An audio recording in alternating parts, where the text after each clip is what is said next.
You know that feeling when you enter a room, and it's clear that you carry yourself with such manners and grace. It's not about drawing attention, but about exuding a quiet confidence that speaks volumes through your presence. Hello and welcome. It's a pleasure to have you here. Well, did you know that your cell phone etiquette plays a huge role in that same effortless confidence?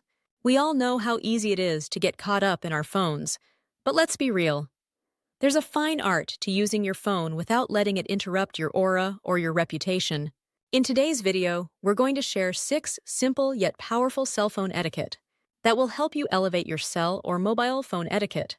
Whether you're texting, calling, or just using your phone in public, these tips will help you show up as more polished, professional, and respectful in every interaction. Let's get started. Let's start with your phone habits when you're on a date. Dating can be nerve-wracking, especially when you want to make a great impression during the early stages of a relationship.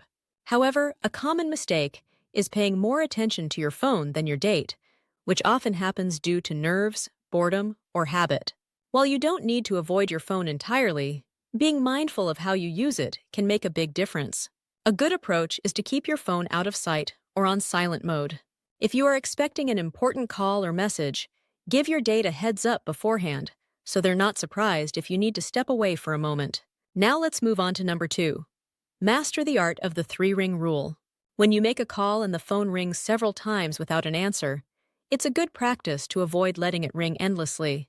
After 3 rings, it's thoughtful to end the call and give the person a chance to respond on their own time. They may be busy with something else or another commitment. Instead of calling repeatedly, try following up with a simple, polite text like, "Hello, I just tried calling. Let me know when you're free to chat." This approach shows respect for their time and space while maintaining a considerate, professional tone.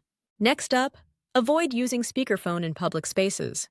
While it may seem convenient to use a speakerphone, it's important to be mindful of your surroundings. In public spaces, it's considerate to keep your conversations private, whether it's with a friend or colleague. If it's necessary to use the speakerphone, always inform the person you're speaking with by saying something like, "Just to let you know, you're on speaker." This simple courtesy helps maintain privacy and ensures that everyone feels comfortable with the conversation. Oh, and here's a big one. Avoid playing videos on loudspeakers in public. It can be quite disturbing to those around you. Instead, consider using accessories like headphones or earbuds, which allow you to enjoy your content at full volume without bothering others. Now let's move on to cell phone etiquette number 4. Keep your voice low in public areas. When you're speaking on the phone in public places like buses, cafes, or waiting rooms, it's always best to be mindful of your voice. Loud phone conversations can unintentionally disrupt the people and draw attention. Next up, silence your phone in quiet spaces. Places like libraries, meetings, and religious settings require a quiet environment. Being considerate by putting your phone on silent or vibrate mode helps avoid disturbing others. If you need to take an important call in these spaces, it's best to step outside quietly. This simple action ensures that you're not disrupting the focus or enjoyment of those around you. Lastly, let's talk about events. When attending special events like weddings, it's generally considered polite to ask permission before taking pictures. This can help avoid drawing attention away from the ceremony. You can ask the wedding planner if you want to take photos, and they can let you know what areas are off limits or what specific rules apply. Now, here's a bonus tip to wrap things up. If someone hands you their phone to show you a photo or something, resist the temptation to scroll through the rest of their phone without their permission. If you are curious about something else, just ask, "Hey, can I swipe through?"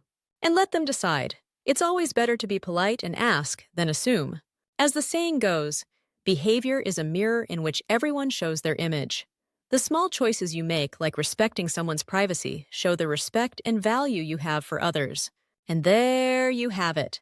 6 etiquette habits to help you level up. Remember, cell phone etiquette isn't about acting like you're better than others or being snobby. It's about showing up as the best version of yourself, treating others with kindness, and walking through life with confidence. Thank you for watching this video. If you have found it helpful, give it a thumbs up and consider subscribing to our channel for more valuable content. See you next time.